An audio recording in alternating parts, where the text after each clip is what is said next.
get up. And on the way up, we're going to bite a kneecap off, all right? And we're going to stand up, and then it's going to take 2 more shots to knock us down, all right? And on the way up, we're going to take your other kneecap, and we're going to get up, and then it's going to take 3 shots to get us down. And welcome aboard, boys and girls. Phil and I are back at it again for the post-Thanksgiving edition of Kneecaps for Breakfast. Vince Progar, that's me. Happy to be joined, as always, by my longtime partner in crime, Phil Byrne. And Phil, I think we're kind of at a crossroads with this 2025 Detroit Lions team, to put it understatedly so. Yeah, no, I think the NFC North has gotten to a point that it is almost assuredly out of reach for the Detroit Lions. This does not look like a division-winning type of team. They cannot block. They cannot pass rush. They cannot defend. Some of their pass catchers are not healthy. And we had guys like Dwelly and who? Tom effing Kennedy out there. Who? Yeah, well. Oh, wait, the Lions, perennial practice squad guy who's from never the actually made the Patricia team. Era. Yeah. We're not in good standings right now. This is maybe the biggest hurdle that Dan Campbell has encountered post his initial half-season start as Lions coach. This isn't a team that I think is directionless or anything like that. And obviously, I still believe their roster core is among the top in the league. But the way that this year has played out, again, you know, Vince, you had them at a little bit of a bad projection. I think it may be a losing record. 8-9 with no playoffs. 8-9. I was a little bit more positive. I also had the Packers winning the division. So I don't know. Packers might not even win the division too, because for some reason Ben Johnson and the Chicago Bears have all the mojo in the world. Shirtless Ben Johnson. They keep winning. Yeah. Free hot dogs for Chicago, apparently. Mm-hmm. So good for them. Not so good for us. We're at a crossroads because it's like blink and the Lions are going to be out of contention for a playoff spot. Not winning the division, for a playoff spot. And it's something that, 4 weeks ago, seems very, very difficult to wrap your head around. Yeah, and it's not like they're doing some things well and other things they're just coming up short on. It's almost looking like a body of work situation that's working against them. So if you look at it this way, each of their last 3 games, at home against the Packers, at home against the Giants, on the road against the Eagles, the Lions trailed all 180 minutes of regulation in all 3 of those games. That's something the likes of which we have not seen out of this organization in over 3 years. The first half of the 2022 season is probably the last time that you could say such a thing. And you kind of got to it, Phil. What do they do well? Do they get to the quarterback? No, they don't. Is their secondary worth a hoot? No, it's not. Can you count on the gritty, gutty athletes on this team to rise up and do the unthinkable in an unthinkable situation? I think you can give Jahmyr Gibbs credit for doing that on occasion, and I think if it's not for him having the game he had against the Giants and Jake Bates not drilling a 60-yard field goal at the end of regulation, I think that we're already looking at flights for the middle part of January instead of sticking around for a playoff game. So it's almost kind of like a how did we end up here type of situation. You and I talked about it all off season long that it's going to be an issue if they can't get to the quarterback. And we saw that on full display, and we saw the inverse to that. What happens when you do add a guy from the outside whose specialty is getting to the quarterback? It's now the 5th season in a row, Phil, that Micah Parsons is going to finish a season with 12 or more sacks in a single season. The Lions said, and I quote, "we're good" when it came to getting that defensive line any assistance. Okay? So therein lies one of the issues. On the other hand, who would have thought that we were one St. Brown injury away from Tom Kennedy? It seems like that depth that we have been so used to for all these years on that receiving core just doesn't exist anymore. And that's to say nothing about the way the offensive line has been more of a weakness than what we'd like it to be. Yeah, this roster seems like it's gotten beat up. It seems like, you know, for as much as we love Alex Anzalone and Jack Campbell on defense, Father of or, two. you know, Brian Branch making up a big play, the Lions aren't getting the benefit of the calls. They're not leading games with the turnover department. They're not getting the breaks that you normally would assume with winning football. This is a team that looks like is mirrored in mediocrity, even if our expectations are so much higher than mediocrity with where we want to see this franchise, where we expect to see this franchise. So some of this, I think, is a little bit of bad luck with some of the injuries. Even a guy like St. Brown, it's a player rolls up on him. That's the NFL, though. There are several other teams that have things like this. It's truly a case of like, if this team is based around grit and salty and all these other words that you see Dan Campbell and Brad Holmes doing, when guys get hurt, other people have to step up. How many times have you seen some other running back you've never even heard of, a tight end you never even heard of, a running or wide receiver you never even heard of, heck, sometimes even a quarterback you never even heard of, and that's just on the offensive side of the ball, step up when their team actually needs it? So it seems like we're just not getting that from the depth and the second half of this team.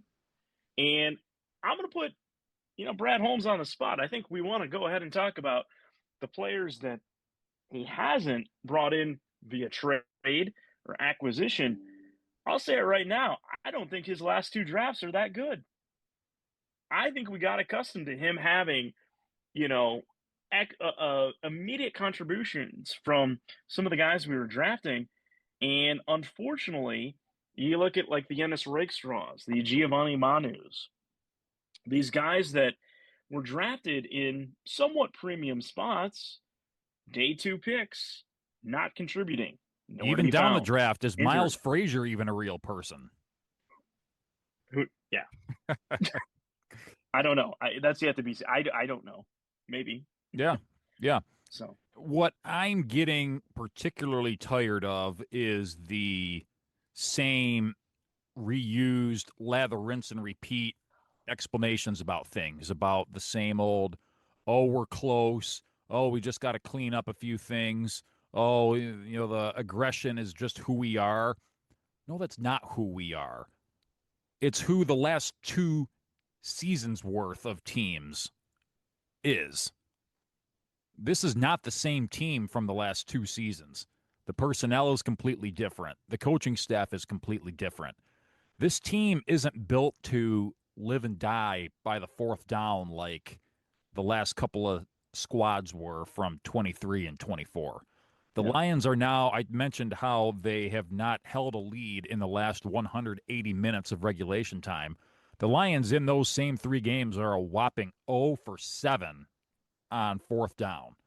The Packers, on the other hand, Matt LaFleur, give him credit. He learned his lesson after last year's Thursday night game where the Lions ended them on that fourth down play. He wasn't going to let himself be on the short end of this one thanks to a fourth down. They went 3 for 3. The Lions, once again, could not get it done. And it's almost like when you're the head coach and you're kind of like the CEO like Campbell was up until a few weeks ago, okay, you can blame him for the decision to go for it on fourth down, but at the end of the day, you still got to call the right play and you got to execute and all that. Now that Campbell's your play caller, now you give even more blame to him for, number one, choosing to go for it on fourth down in those spots, and number two, what the play call that you dreamt up was.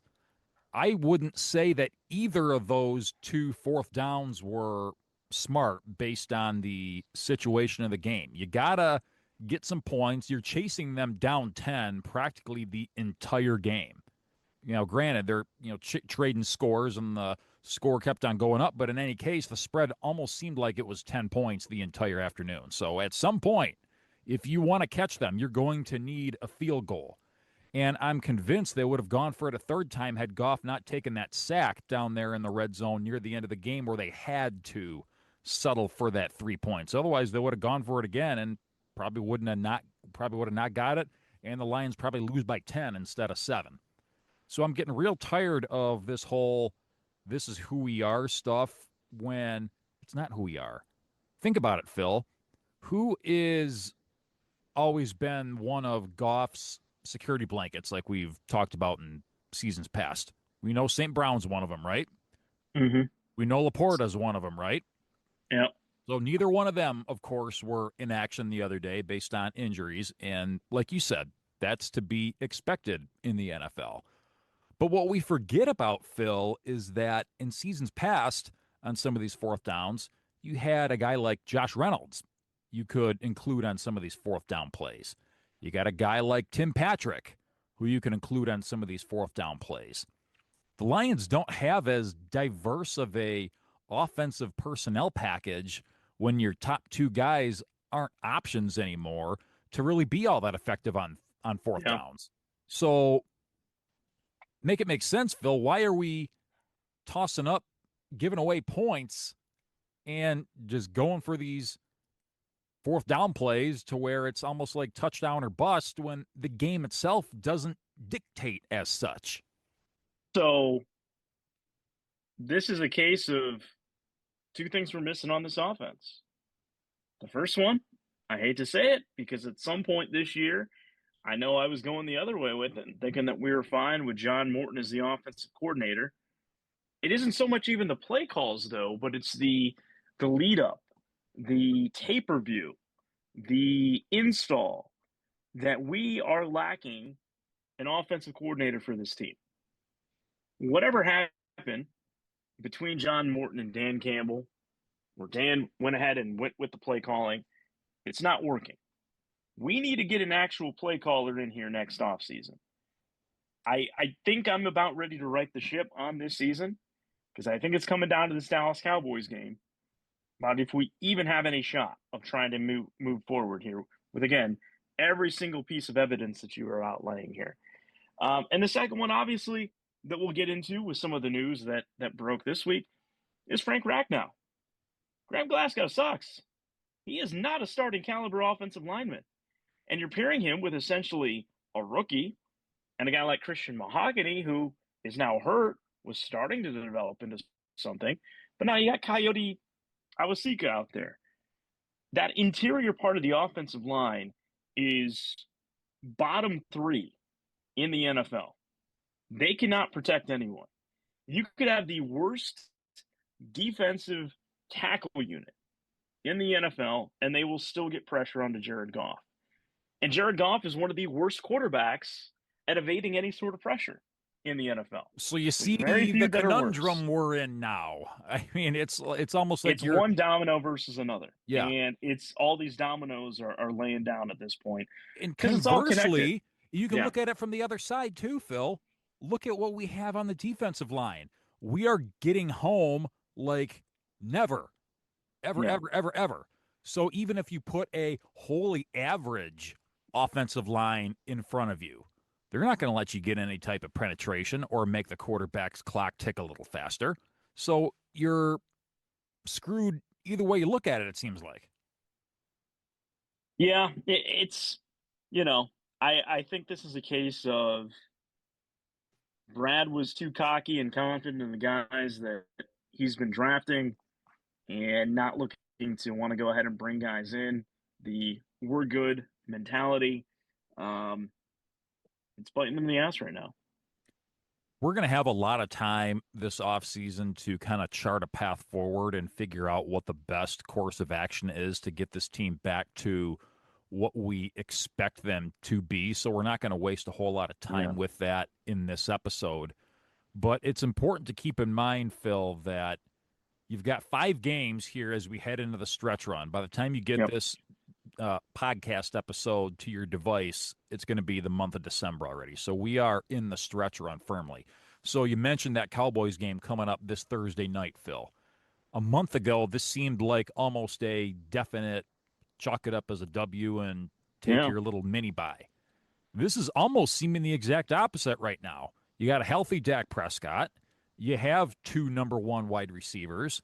You've got the former laughing stock in the NFL and Matt Eberflus, who, now that he's back to being a defensive coordinator again as a head coach, he's got the Cowboys defense playing as well as they've played in years. So you think that the Lions are definitively going to go out there and get the job done at home on Thursday night on national TV? I can't make that case. After a 10-day layoff, Lions go out to the LA Rams, even though they lost this weekend to the Panthers, which happens at times.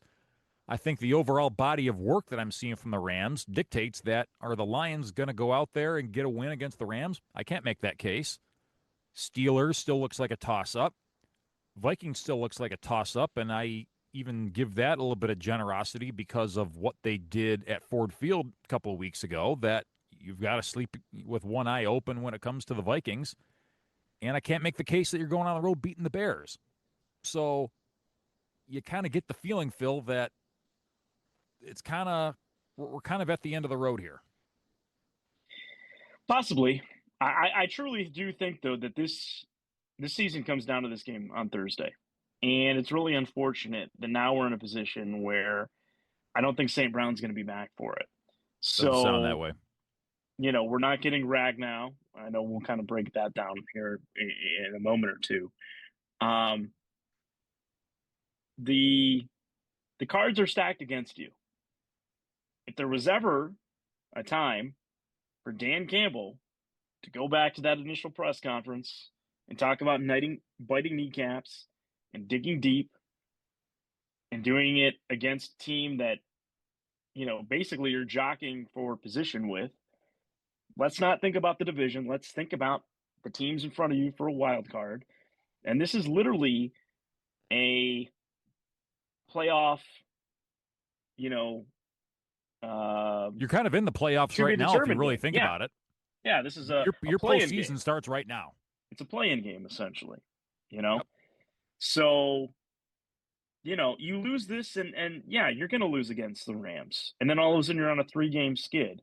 And something that you would think would be totally inexcusable with everything that's been built and brought up. So, absolutely, I think this game is the season. If you win, maybe there's enough good will to kind of move things forward and you can see a little bit of light at the end of the tunnel here. If you lose, don't be the last one to turn the lights off in the room, because that's the season.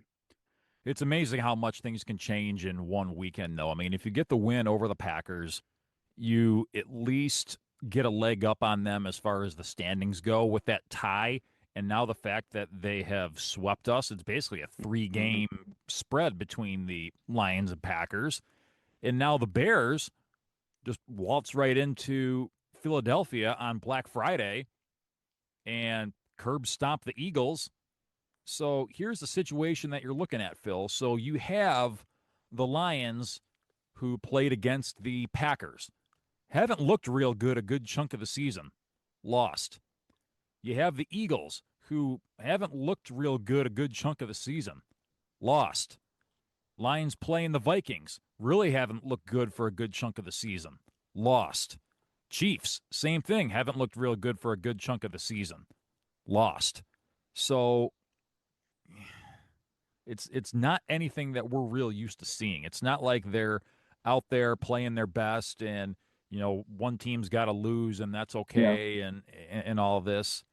There's just not a whole lot to make you feel good like this thing's heading in the right direction. And like you said, Phil, I think I've already planned the date of the funeral, and I think you're holding on to that last few gasps of air, which you're totally within your right to do so. But the only reason I really haven't written it off yet is because I don't feel confident about the teams in the pecking order that are ahead of the Lions at the moment.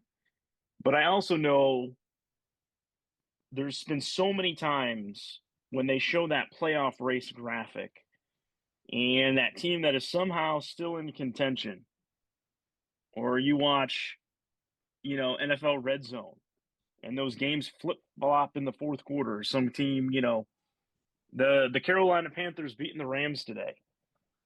So you still never really know with these upsets that could potentially happen that are not involving the Lions, but just the teams in front of them. But yeah, like you're going to be so far out of the race if you lose against the Cowboys that not only would you have to win out, but you would have to get so many other pieces moving in your favor to still even think that you got a fighter's chance there. So I do think, put it in stone that I think this is essentially the season here on Thursday. So, Lions will take on the Dallas Cowboys, the suddenly red hot Dallas Cowboys, Thursday night on Amazon Prime Video. Phil and I will be back with you on Kneecaps for Breakfast at some point. Once again, this Thursday night's kind of a funky little scenario of when we're going to get the podcast cut. So just keep your eye glued to your device, and when you see a new episode, that just means that you've got a new episode. Pretty plain and simple about that. So, as Phil kind of alluded to, there is more to discuss aside from just the on-the-field stuff. We thought we had almost an early Christmas present of sort that Yeah. finally Frank Ragnow decided to come to his senses, realize that he still missed the game of football, wanted to be back out there with his brothers, and he was going to come to our rescue at some point. We probably weren't going to see him for the Thanksgiving game, of course, because he was just literally off the couch and out of his deer blind, and probably weren't going to see him in the Cowboys game because, again, time. But we thought the Rams game was probably a reasonable expectation, and then the 3 games following that we would be able to have him for, as well as the playoffs if that were to ever come to pass. So that all went down on Wednesday, and then on Friday, just 48 hours later, it comes out that Ragnow failed his physical, still has a nagging injury, presumably from his playing days, and he will not be coming out of retirement to rejoin the Lions after all. So kind of a crazy 48 hours, Phil, in which the Lions fan base's hopes were brought up and then quickly shattered into a million pieces in just a couple of days' time. Yeah, and I think the sad thing is I think even at a fraction of what he was last year or has been in his career, the idea that you were bringing this all-pro center off the bench, the ultimate card up your sleeve kind of trick, when there was literally no movement during the trade deadline, would have been, oh wow, were they working on this the whole time? Was this something that secretly the backroom conversations, the text messages, was this something that, Dan Campbell or Jared Goff or Taylor Decker, whomever, had been reaching out and thought that there was a possibility of this happening? And then you're just like how the rest of the season has been, the absolute gut punch of, oh yeah, well, hey, the ultimate grit guy can't come back because come to find out he's got a hamstring tear, so he'll fail his physical. So the way that I approach this is, again, if this is a do or die game against Dallas on Thursday and we don't have his services, we're obviously playing at a disadvantage here. But if he does still want to continue playing football, he needs to continue to take the offseason, take whatever part of the season is left, and do everything in his power to come back. Because believe me, based on everything else that we have seen with this offensive line, he is sorely needed. And if you still think he has some football left in his life, let's go ahead. He can miss training camp for all I care. Let's get him back for week 1 in 2026. It's it's like you wish you had better news to be talking about at this point of the season, and you think you finally got something with this Frank Ragnow news, and only for that to get taken away like Lucy takes away the football on the Charlie Brown series. It's exactly what it was. Yeah.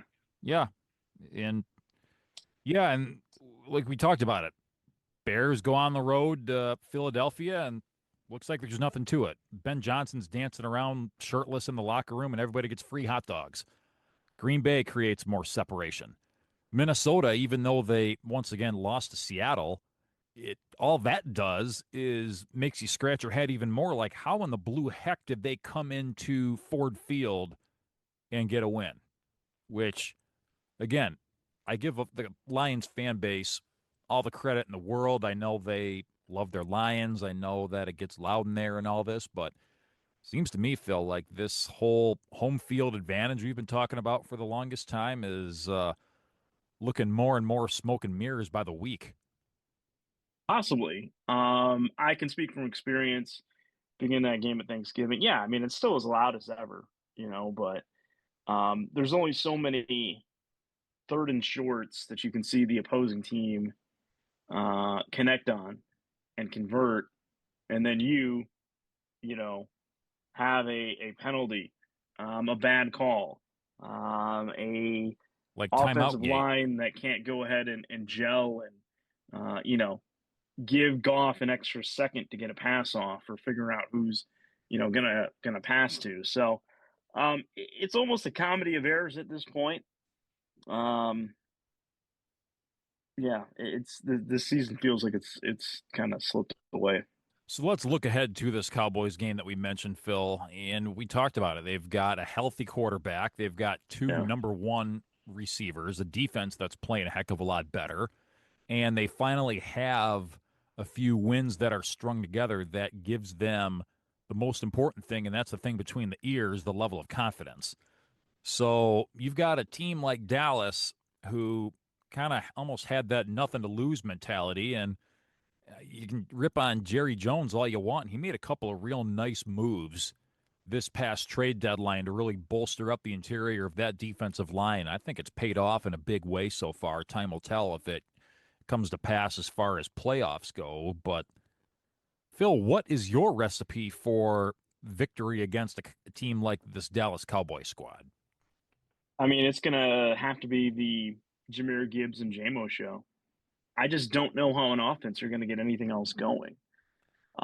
Defensively, you better pray to whatever deity that you believe in that Kirby Joseph is going back in this game, and you can actually, for the love of God, get a turnover on Dak Prescott, beat off the Ford Field crowd and energy, and allow Dak Prescott to kind of be some of that Dak Prescott of old, where he'll throw an errant pass or misread a player in the secondary. These are all kind of pipe dreams, though. Like these are things that I'm not expecting to be able to see. So it's not great. I would venture to say that if the Lions are a favorite in this game, smart money is going to be on Dallas to cover. They are Um, 3-point favorites as of today, and with the Lions being at home, it's kind of like the credit you get for putting your name on a you get test about in 3 points. school. Yeah, You can basically call this one a pick 'em at this point. yeah. So Dallas is red hot, but I would say I think Kirby Joseph being back there and giving Branch a little bit more to play with. I think Do you know something would that I don't know, Phil? Is Kirby Joseph on the verge of coming back? I was under the impression that he was close to being week to week at this Okay, point. Yeah, okay. Because yeah, here I am thinking that if they keep losing games like they do, they it would doesn't just make shut any him down. sense to just shut the guy down. The problem is they keep doing the trading wins and losses thing because to their credit, they're great after a loss.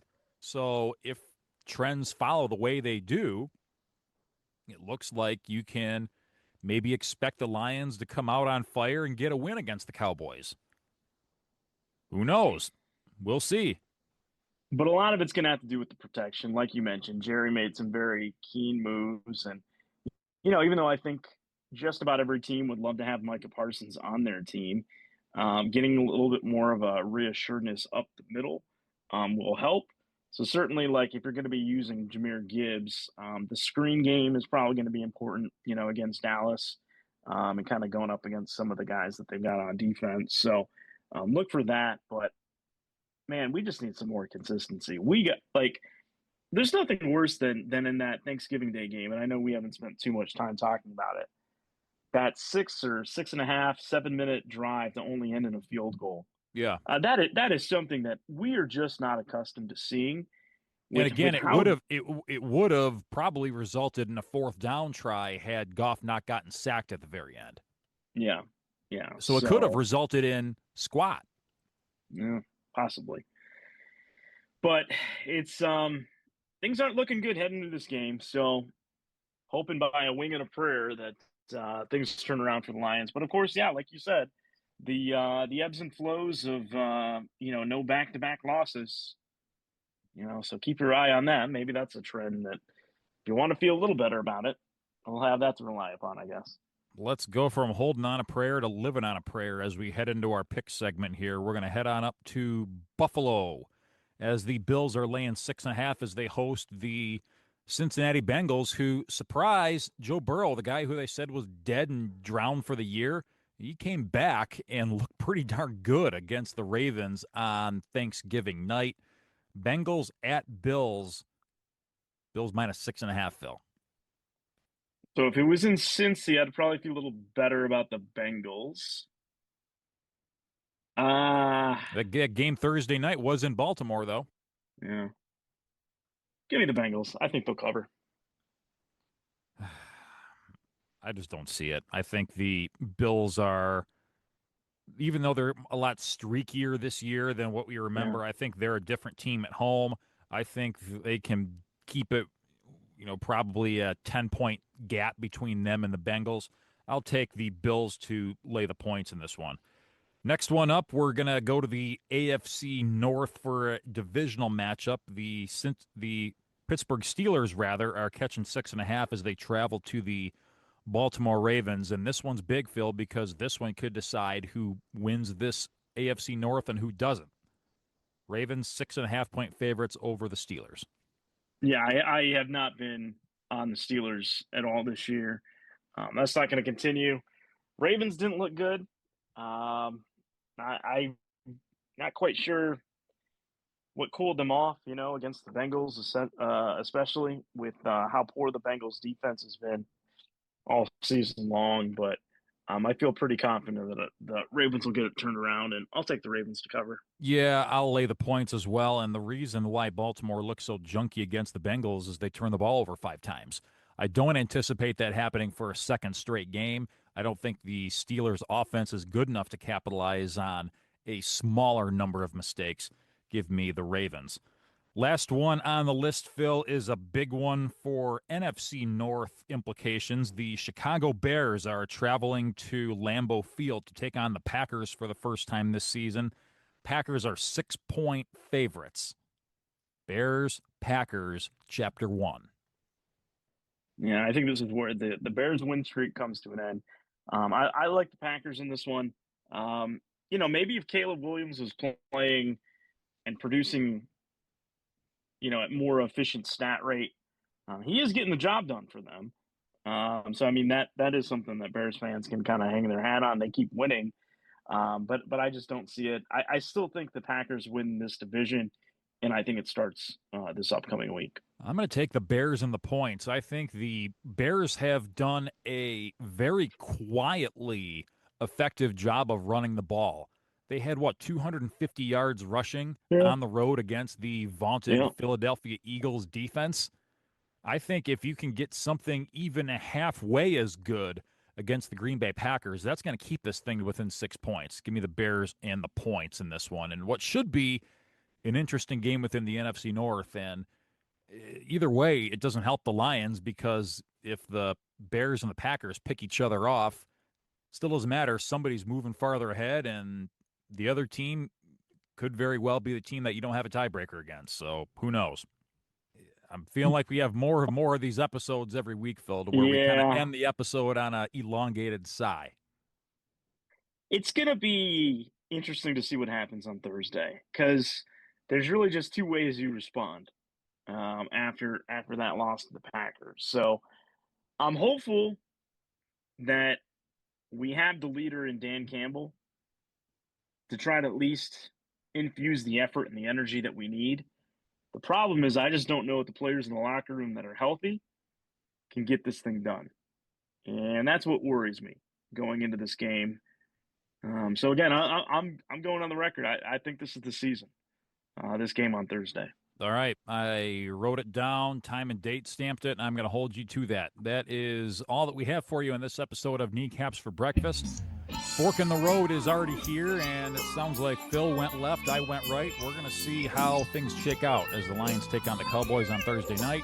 Phil and I will be back here in just a few days to break that down with you and much more on Kneecaps for Breakfast. For Phil Byrne across the way, Vince Progar saying good morning, go Lions, forward down the field, over and out.